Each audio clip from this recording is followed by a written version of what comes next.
আসসালামু আলাইকুম। Unique learning মেথডের পক্ষ থেকে আমি আব্দুল্লাহ আল মামুন আজকে 6টা টেন্সের মাত্র 3টা বাংলা রূপ দিয়ে কিভাবে মানে করা যায় এমন একটা ভিডিও উপস্থাপনের চেষ্টা করছি। তো যাই হোক, আমরা এখানে একটা বাক্য দেখতে পাচ্ছি যে he is going to school. এটা কিন্তু প্রেজেন্ট কন্টিনিউয়াস টেন্সের উদাহরণ। তো যাই হোক, যে টেন্সেরই হোক না কেন, আমরা যদি অ্যামিজার এবং আইএনজি হয় তাহলে আমরা দেখি কেমন অর্থ হয়। এখন আমরা জানি গো মানে কি, গো মানে যাওয়া। এই গো মূল ভার্ব, তার পূর্বে যদি অ্যামিজার থাকে, পরে যদি আইএনজি থাকে, অর্থাৎ এই অ্যামিজার আর ভার্বের সাথে ভি অর্থাৎ ভার্বের সাথে যদি আইএনজি থাকে, অ্যামিজার সহ অ্যামিজারের যে কোনো একটা থেকে থাকবে পিছনে, আর তারপরে যদি ভার্বের সাথে আইএনজি থাকে, তাহলে আমরা এখানে কি যোগ করব? বাংলা রূপ কি? ইতেসো। এখন আমরা ইতেসো বাংলা রূপ যোগ করলাম। এখানে যেমন গো এর পূর্বে অ্যামিজার একটা, সামনে আবার কি আছে? আইএনজি আছে। তো এখানে গো গো এর সাথে মূল ভার্বের সাথে যেমন বাড়তি কিছু আছে, আমরা কিন্তু এখানে এরকম বাড়তি কিছু নিলাম, মানে এই ইতেসও যোগ করলাম। তো এখানে ইতেসও যোগ করার সময়, বাংলা রূপ যোগ করার সময় একটা নিয়ম আছে যে মূল ভার্বের আকার ও আর নো এই তিনটার একটা অবশ্যই উঠে যাবে। আর সব সময় মূল ভার্বের সাথে যে কোনো মূল ভার্বের যে অর্থ, এই যে মূল অর্থ, এই মূল অর্থের সাথে কিন্তু আকার ও আর নো তিনটার একটা অবশ্যই থাকবে। যেমন গো মানে যাওয়া, এর শেষে কিন্তু ও আছে। ইট খাওয়া, ও আছে। এইভাবে শো শো মানে দেখা, নো শেষে নো আছে। এইভাবে আমরা যদি দেখি রিড পড়া, রাইট লেখা, এখানে কিন্তু পড়া লেখা এর শেষে কিন্তু ও আর নো নেই, কিন্তু আকার আছে। তো যাই হোক, এই প্রত্যেকটা ভার্বের সাথে আকার ও আর নো তিনটার একটা অবশ্যই থাকবে। আর বাংলা রূপ যোগ করার সময় কিন্তু এই আকার ও আর নো তিনটার একটা অবশ্যই উঠে যাবে। তো এখানে কি আছে? গো মানে যাওয়া, ও আছে, এই ওয়াটা উঠে গেল।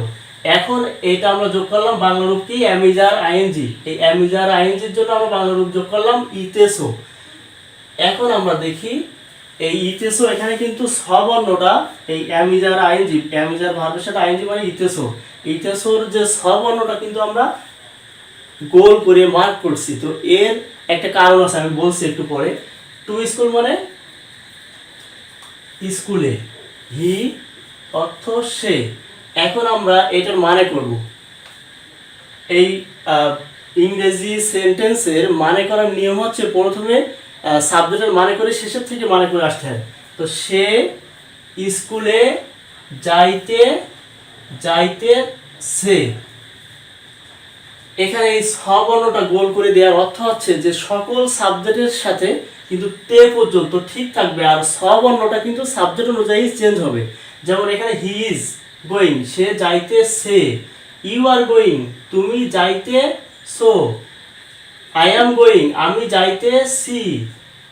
আবার হি মানে যদি আমরা বলি যে তিনি, তাহলে হি ইজ গোয়িং, তিনি যাইতেছেন। তো যাইতে এই তে পর্যন্ত যেয়ে কিন্তু আমরা একটু থেমে যেয়ে ছটা কিন্তু মানায় নিচ্ছি। ছটা কেমন হবে?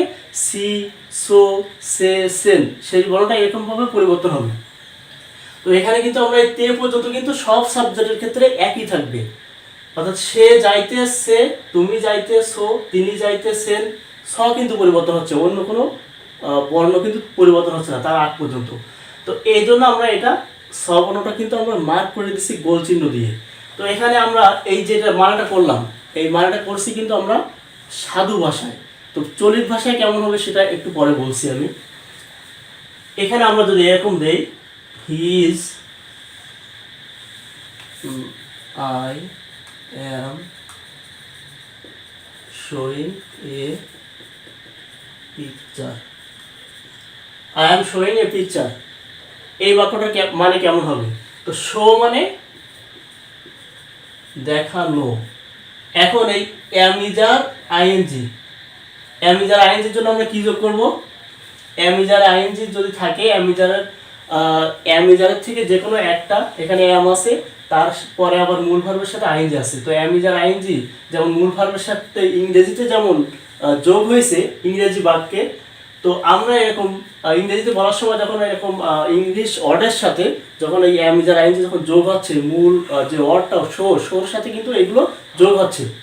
তো আমরা ওরকম যে এখানে এই অ্যামিজার আইএনজির জন্য আমরা কি ধরবো? ইতেসো, ই তে সো। এখন এই বাংলা রূপ যোগ করার সময় কি হবে, আকার ওয়া নো উঠে যাবে, এখানে কিন্তু নো উঠে যাবে।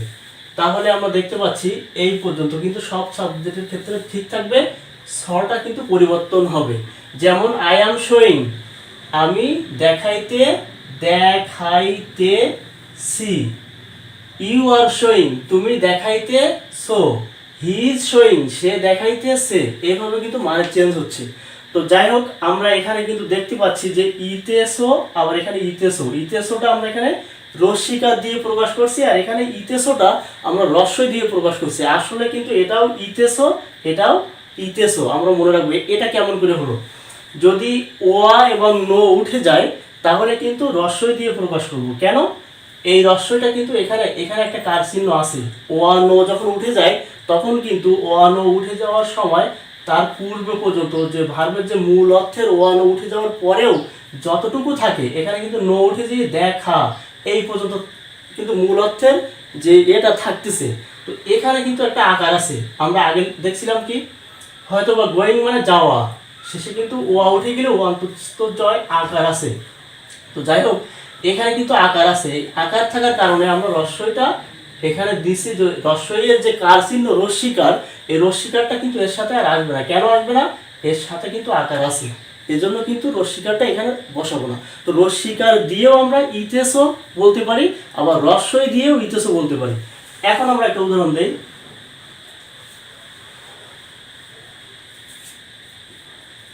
He is reading a book. Read মানে কি? রিড অর্থ পড়া। তো এখানে কি আকার ও আছে? আকার ওয়া নো তিনটার কোনটা আছে? ওয়া নো কিন্তু নেই, এখানে কিন্তু আকার আছে। তো এই আকার যখন আমি উঠাই দিলাম, মূল অর্থের আকার ওয়া নো তিনটার একটা অবশ্যই উঠে যাবে, তারপরে কিন্তু বাংলা রূপ যোগ করব। তো এখানে আমরা আকার উঠাই দিলাম। এবারে এম ইজ আর আইএনজির জন্য কি? Is ING. এর জন্য কি নেব? Is ING. এর জন্য ইতেসো। এখন ইতেসো রস্যই দিয়েও প্রকাশ করতে পারি, আবার ইতেসো কিন্তু রস্যিকা দিয়েও প্রকাশ করতে পারি। তো এখানে আমরা রস্যই দিয়ে প্রকাশ করব না রস্যিকার দিয়ে প্রকাশ করব? এখানে আমরা দেখছি যে ডয়ের শূন্য র এর সাথে কিন্তু কোনো কার চিহ্ন নেই। সেই ক্ষেত্রে আমরা এখানে রস্যই না দিয়ে রস্যইয়ের কার চিহ্নটা আমরা এই ব্যঞ্জন বর্ণের সাথে মিশাই দিয়ে মানে করতে পারি। রস্যি, তারপরে তে সো। এখন শেষ বর্ণ হচ্ছে স। তাহলে দেখো আমরা কি, যদি কোনো স্বরবর্ণ ব্যঞ্জন বর্ণের সাথে যদি মিশে যায় এবং ওই ব্যঞ্জন বর্ণের যদি কোনো কার চিহ্ন না থাকে, তাহলে কিন্তু ওই স্বরবর্ণের কার চিহ্ন হিসেবে মিশে যাচ্ছে এখানে। তো এখানে আমরা এখন ডয়সূন্য র এর সাথে কোনো কার চিহ্ন নেই। তো এখন এই রস্যইটা যখন এর সাথে মিশতেছে তখন কিন্তু রস্যিকার হয়ে যাচ্ছে। রস্যইয়ের কার চিহ্নটা এখানে ব্যবহার করা হচ্ছে। তো যাই হোক, মূল কথা কিন্তু একটাই বাংলা রূপ এখানে বুঝবো যে ইতেসো রস্যিকার দিয়েও প্রকাশ করতে পারি, রস্য দিয়েও প্রকাশ করতে পারি। তো যেহেতু এখানে কোনো কার চিহ্ন নেই, এই যে মূল যে অর্থটা পড়া, এখন এই আকার ওয়ানো তুলে দিলাম, তুলে দেওয়ার পরে এখানে কিন্তু কোনো কার চিহ্ন নেই। এই জন্য আমরা রস্যইয়ের কার চিহ্ন দিয়ে আমরা পড়িতে। এইবার আমরা দেখি হি অর্থ সে, এ বুক মানে একটি বই। এবার আমরা প্রথমে সাবজেক্টের মানে করি, শেষ থেকে মানে করে আসি। সে একটি বই পড়িতে সে। এখানে আই অ্যাম রিডিং এ বুক, আমি একটি বই পড়িতে C. You are reading a বুক, তুমি একটি বই পড়িতে সো। তাহলে আমরা পড়িতে এটা কিন্তু সব সাবজেক্টের ক্ষেত্রে ঠিক থাকতেছে, শুধুমাত্র চেঞ্জ হচ্ছে স অর্থাৎ শেষ বর্ণটি। তো আমরা এখানে দেখতে পেলাম যে প্রেজেন্ট কন্টিনিউয়াস টেন্সটা আমরা দেখলাম। তো এখানে প্রেজেন্ট কন্টিনিউয়াস টেন্সের যেটা ছিল এখানে হি ইজ রিডিং, সে পড়িতেছে। এই সবর্ণটা পরিবর্তনশীল এরকম ছিল। এই আকার উঠে যে রস্যিকার তে, এগুলো আমরা রস্যিকার এই তেসো, এই রস্যিকার আর তেসো এটা কিন্তু আমরা যোগ করছিলাম। যোগ করার পরে এটা হয়েছে। এ বুক মানে একটি বই, হি অর্থ সে। এখন আমরা দেখি হি ইজ রিডিং, এটা কিন্তু ছিল, এটা কিন্তু হি ইজ রিডিং ছিল, তখন আমরা কিন্তু এই মানাটা করছিলাম। কিন্তু এখন যদি এখানে ইজ না হয়ে এই যদি এটা এম ইজ আর আইএনজির সাথে না হয়ে যদি হ্যাভ হ্যাজ বিন আইএনজি হয়, হি হ্যাজ বিন, এখন কিন্তু ইজ রিডিং নেই, এখন কিন্তু হ্যাজ বিন রিডিং। তো এই হ্যাজ বিন রিডিং এটা কিন্তু এখন আর প্রেজেন্ট কন্টিনিউয়াস নেই। যখন ইজ ছিল হি ইজ রিডিং, এটা কিন্তু প্রেজেন্ট কন্টিনিউয়াস টেন্স, কিন্তু এখন কিন্তু আর ইজ রিডিং নেই, এখন কিন্তু এখান থেকে এই যে প্রেজেন্ট পারফেক্ট কন্টিনিউয়াস টেন্সের হ্যাজ বিন তার সাথে আইএনজি সেটা চলে আসছে। তো এখানে কিন্তু এই বাংলা যে মানেটা এটাও কিন্তু চেঞ্জ হবে না। তো he has been reading a book for 2 hours, for 2 hours অর্থ 2 ঘন্টা যাবত। তো এখানে আমরা যে মানটা হলো যে সে 2 ঘন্টা যাবত একটি বই পড়িতেছে।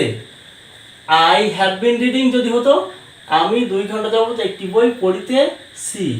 You have been reading a book for 2 hours, তুমি একটি বই না তুমি 2 ঘন্টা যাবত একটি বই পড়িতেছো। এখন কিন্তু এই পড়িতে এই পর্যন্ত ঠিক থেকে ওই যে মানে আগে যা ছিল এখনো কিন্তু সেই বাংলা রূপ সেই তাই আছে। আগেও ছিল পড়িতেছো বা পড়িতেছি, পড়িতেছেন, এই পড়িতে ঠিক থেকে ছটা পরিবর্তন হচ্ছিল, এখনো কিন্তু সেই বাংলা রূপ তাই আছে, এখানে কিন্তু কোনো চেঞ্জ নেই। যদি আমরা বলি হি ইজ রিডিং এ বুক, সে একটি বই পড়িতেছে। আবার he has been reading a book for 2 hours, সে 2 ঘন্টা যাবত একটি বই পড়িতেছে, এখন কিন্তু সেই একই মানে। তো যাই হোক আমরা এখানে একটু লক্ষ্য করি, একটা কথা বলি যে এই যে রস ইতেছো বা ইতে ছিল এই যেগুলো এগুলো কিন্তু ওয়ানো, ওয়ানো যখন উঠে যাবে তখন কিন্তু এইগুলো হবে। যদি ভার্বের আকার উঠে যায়, আকার এই আকার চিহ্নটা এই যে কার চিহ্ন হিসেবে যখন আকার উঠবে তখন কিন্তু এইগুলো হবে। আমরা দেখলাম যখন আকার উঠে যায় তখন ওই বর্ণের সাথে কোনো কার চিহ্ন থাকে না, তখন যখন থাকে না তখন কিন্তু আমরা এখানে এই রস্বই না দিয়ে আমরা রস্বীকার দিয়ে সেট করি। তো এখানে ইতেছো এটাও ইতেছো, এটা হচ্ছে রস্বীকার দিয়ে প্রকাশ করছি, আর এখানে ইতে ছিল এখানেও ইতে ছিল কিন্তু এটা রস্বীকার দিয়ে। তো যাই হোক এখানে আমরা দেখলাম যেটা বাংলা রূপটা এই যে বাংলা রূপটা লেখা আছে এই বাংলা রূপটা কিন্তু সাধু ভাষার ক্রিয়াপদের সাধু রূপ। এটা এই যে বাংলা রূপটা দেখলাম, এখন আমরা যে ক্রিয়াপদের যে চলিত রূপ সেটা কি আমাদের মুখস্থ করতে হবে? না, মুখস্থ করা লাগবে না, জাস্ট আমরা ওটারও একটা নিয়ম আছে, ওই নিয়মে আমরা জেনে ফেলবো। তো যাই হোক এখানে আমরা শুধুমাত্র এটা মুখস্থ করে রাখি যে এম ইজ আর আইএনজি অথবা হ্যাভ বিন হ্যাজ বিন আইএনজির জন্য ইতেছো। এখন এই ইতেছোটাকে আমরা কিভাবে চলিত রূপ করবো সেটা পরে বলছি। তো এখানে আমরা একটা দুইটা টেন্স দেখলাম, এখানে present continuous tense, present perfect continuous tense দেখলাম। এখন কিন্তু আমরা পাস্ট কন্টিনিউয়াস টেন্স অজায়ের আইএনজি যদি থাকে তাহলে কেমন হয়? আই ওয়াজ রিডিং এ বুক। এখন আমরা দেখি এই যে ওয়াজ তারপর আইএনজি, এর জন্য আমরা কি করব? রিড মানে তো পড়া, রিড মানে পড়া। এখন এর সাথে আমরা কি করব? অজয়ের আইএনজি থাকলে আমরা ইতে ছিল, ইতে সো আগে ছিল কিন্তু ইতে সো এখন কিন্তু ইতে ছিল, এর সাথে যোগ করব ইতে ছিল। এখন আমরা তো জানি যে মূল অর্থের যখন কোনো মূল অর্থের সাথে বাংলা রূপ যোগ করি তখন কিন্তু আকার ওয়ানও উঠে যায়। তো এখানে কি আছে? আকার। যখন আকার উঠে গেল তখন কিন্তু ডয় শূন্য রয়ের সাথে কিন্তু কোনো আর কার চিহ্ন নেই। তো আমরা এই রস্বই দিয়ে প্রকাশ না করে আমরা রস্বইয়ের কার চিহ্নটা এখানে দিতে পারি।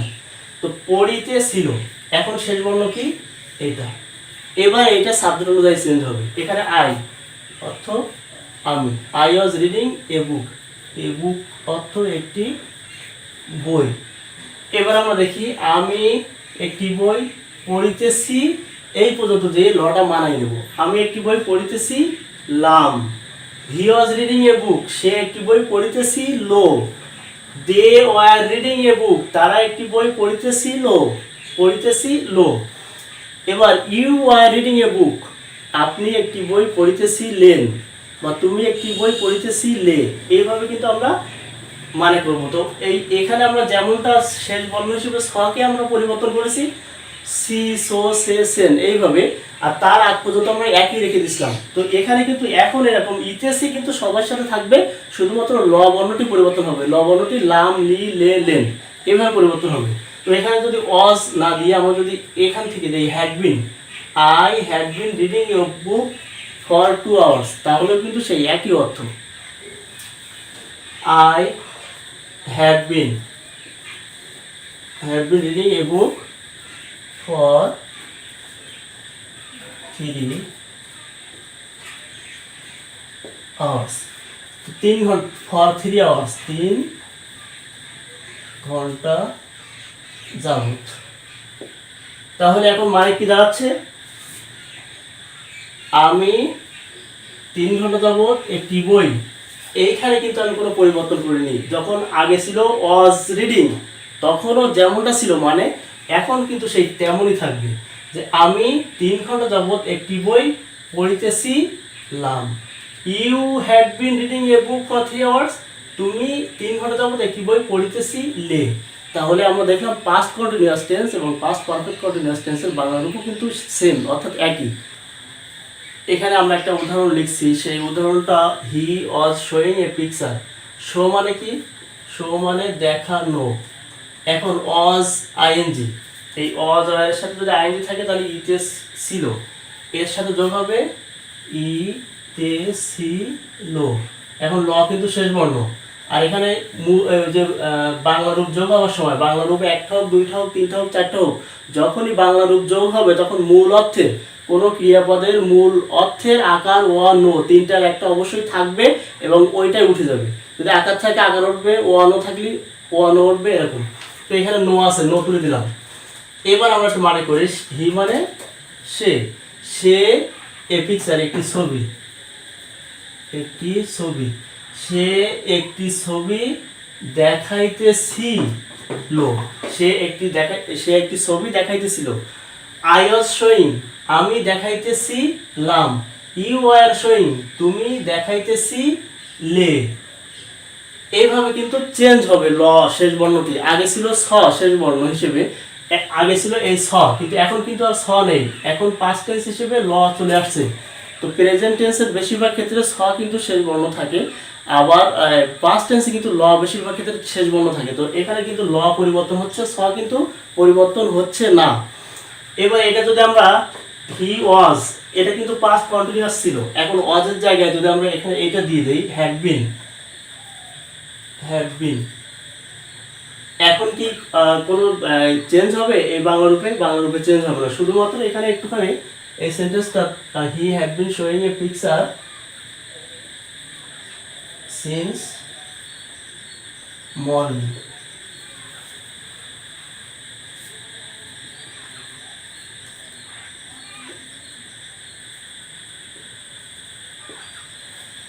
সিন্স মর্নিং, সকাল থেকে। এখানে এবার আমরা যদি মানে করি তাহলে কি হচ্ছে, সে সকাল থেকে একটি ছবি দেখাইতেছিল। আই হ্যাড বিন শোয়িং, আমি দেখাইতেছিলাম। I shall be eating rice, তো শ্যাল বি উইল বির সাথে যদি আইএনজি থাকে তাহলে কি হবে, কি যোগ হবে, আর এখানে মূল অর্থটা কি, ইট মানে খাওয়া। এখন এর সাথে আমরা কি করব, shall be will be plus ING, যখন ইটের আগে পরে বেশি আছে তো এর জন্য কিন্তু আমরা এখানেও কিন্তু বেশি একটা কিছু বা বর্ণ হিসেবে কিছু যোগ করব। তো শ্যাল বি আইএনজির জন্য কি, শ্যাল উইল বি, তার সাথে যদি আইএনজি থাকে তাহলে ইতে থাকবে। তাহলে এখানে আমরা দেখলাম ইতে থাকবো, এখন কিন্তু ব শেষ বর্ণ। আর যখনই আমরা বাংলা রূপ যোগ করব তখন কিন্তু আকার ওয়া নো এই তিনটা কিন্তু অবশ্যই উঠে যাবে। তাহলে কি হলো, I shall be eating rice, I অর্থ আমি, রাইস অর্থ ভাত, আমি ভাত খাইতে থাকবো, আমি ভাত খাইতে থাকবো। ওয়া কিন্তু এখানে আর ধরবো না, ওয়া কিন্তু আকার ওয়া নো কিন্তু বাংলা রূপ যোগ করার সময় কিন্তু বাদ যাবে। তো এখানে ওয়া আছে, ওয়া তুলে দিলাম। এখানে রস্যইটা রস্বীকার হলো না কেন, যখন ওয়া নো যখন উঠে যায়, উঠে যাওয়ার পরেও যে বর্ণটা বা যে বর্ণগুলো থাকে, যে বর্ণগুলো থাকে সেটার সাথে কিন্তু একটা কার চিহ্ন থাকে। এই জন্য একটা কার চিহ্ন এখানে আছে, তো এখানে কিন্তু রস্বই এর রস্বীকার হিসেবে আমরা ব্যবহার করতে পারবো না। কেন? এই খ এর সাথে কিন্তু একটা কার চিহ্ন আছে, সেই হিসেবে যখন কার চিহ্ন থাকবে তখন কিন্তু আমরা এটা যোগ করে দেবো। তো ও আ নো উঠে গেলে উঠে যাওয়ার পরে যে বর্ণটা বা যে বর্ণগুলো থাকে তার সাথে কিন্তু কার চিহ্ন থাকে, এই জন্য কিন্তু আমরা ইতে থাকবো, এই ইতে থাকবোটা আমরা রস্বীকার দিয়ে প্রকাশ করতে পারছি না। তো এখানে কিন্তু রস্বই দিয়ে ইতে থাকবো, তাহলে আমরা মনে রাখবো কি ইতে থাকবো। তো ইতে থাকবো, রস্বই দিয়েও প্রকাশ করতে পারি, আমরা রস্বীকার দিয়েও প্রকাশ করতে পারি। এখন হচ্ছে শেষ বর্ণ ব, তাহলে আমি ভাত খাইতে থাকবো, তিনি ভাত খাইতে থাকবেন, তুমি ভাত খাইতে থাকবে। যদি ইউ হয় এখানে you will be eating rice, তুমি ভাত খাইতে থাকবে। I shall be eating rice, আমি ভাত খাইতে থাকবো। এতক্ষণ আমরা যে বাংলা রূপ দেখলাম সেগুলো কিন্তু ক্রিয়াপদের সাধু রূপ, অর্থাৎ চলিত রূপ না। তো এই সাধু রূপকে যদি আমরা চলিত রূপ করতে চাই তাহলে কি আমাদের মুখস্থ করতে হবে?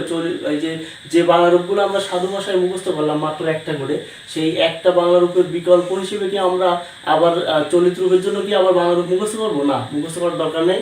যে এখানে দেখি আমরা যে ক্রিয়াপদের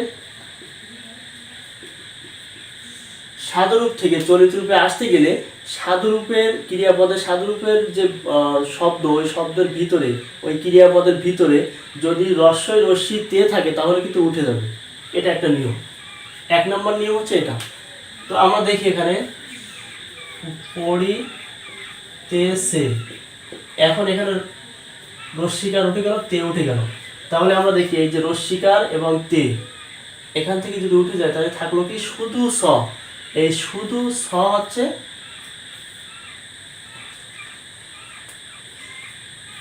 শুধু স, এইটা হচ্ছে প্রেজেন্ট কন্টিনিউয়াস টেন্সের বাংলা রূপ। আবার দেখি আরেকটা নিয়ম দেখি যে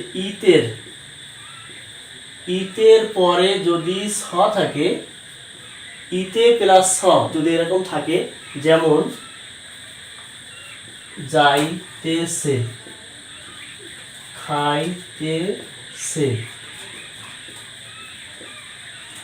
ঘুমাইতেছে। এখন এখানে দেখছি যে ইতের পরে স, ইতের পরে স, ইতের পরে স, ইতে অর্থাৎ রস্বই তয়টা ইতে, এই এরকম যদি থাকে তাহলে ইতে উঠে যেয়ে ছয় ছয় হবে, ইতে উঠে যেয়ে ছয় ছয়, ইতে উঠে যেয়ে ছয় ছয়। তাহলে আমরা এখানে দেখলাম যে এখানে হচ্ছে বাংলা রূপ আমরা আগে দেখছিলাম ইতে সো, এখন এই ইতে উঠে যেয়ে ছয় ছয় হবে, অর্থাৎ বাংলা রূপ ছয় ছয়। এটাও একটা বাংলা রূপ। অর্থাৎ আমরা যদি ক্রিয়াপদটাকে আমরা যদি সাধু ভাষায় না লিখে চলিত ভাষায় লিখতে চাই তাহলে চলিত ভাষায় বাংলা রূপ আমরা এই যে ছয় ছয় বা ছ, এটা আমরা মনে রাখতে পারি। তো ও আ নো উঠে গেলে ছয় ছয়, আর আকার উঠে গেলে, আকার যদি উঠে যায় তাহলে কিন্তু ছ, যেমন পড়া আকার আছে, আকার উঠে গেলে কিন্তু ছ যোগ করবো। যদি ও আ না উঠে যায়, যেমন যাওয়া, খাওয়া, পাওয়া, এই যে ও আ উঠে যাচ্ছে, বা ঘুমানো, এই যে নো উঠে যাচ্ছে, তখন কিন্তু আমরা এই ছয় ছয় যোগ করবো। তাহলে ইতে সো বা ছয় ছয়, ইতে উঠে যায় ছয় ছয়। আবার রশ্মিতে, রশ্মিকার প্লাস তে, এটা উঠে গেলে কিন্তু এখানে আবার চ যোগ করা লাগতেছে না। তো যাই হোক আমরা দেখলাম যে ছয় ছয় বা ছ এটাই হচ্ছে প্রেজেন্ট কন্টিনিউয়াস টেন্স এবং প্রেজেন্ট পারফেক্ট কন্টিনিউয়াস টেন্সের ক্রিয়াপদের যে বাংলা রূপ সেটা হচ্ছে চলিত ভাষার বাংলা রূপ। এইটাকে যদি আমরা করতে চাই তাহলে কি এখানে সেই একই নিয়ম, ইতের পরে যদি ছ থাকে তাহলে ইতে উঠে যে ছয় ছয়। তাহলে এখানে দেখলাম যে ছয় ছয় রশ্মি ল, ছয় ছয় রশ্মি ল, তাহলে এটার বাংলা রূপ কি? এটার বাংলা রূপ আমরা এই পাশে লিখি ছয় ছয় রশ্মি ল। এখন কিন্তু এই ল পরিবর্তনশীল, ছয় ছয় রশ্মি ল, এটা কিন্তু ল পরিবর্তনশীল। আর এখানে দেখি আমরা রশ্মিতে, যেমন পড়িতেছিল, এই রশ্মিকার এটা, এই তে, এই ছিল, এখানে কিন্তু ল শেষ বর্ণ। তো এখানে রশ্মিকার উঠে যাচ্ছে, তে উঠে যাচ্ছে, থাকতেছে কি ছয়রশ্মি ল। তাহলে এটার বাংলা রূপ কি ছয়রশ্মি ল, ছয় ছয়রশ্মি ল বা ছয়রশ্মি ল। এটা হচ্ছে ক্রিয়াপদের চলিত ভাষার যে বাংলা রূপ সেটা। তো এখানে আমরা ইতে ছিলটা, ইতে উঠে দিয়ে ছয় ছয় রশ্মি ল, তাহলে ছয় ছয় রশ্মি ল এইটা।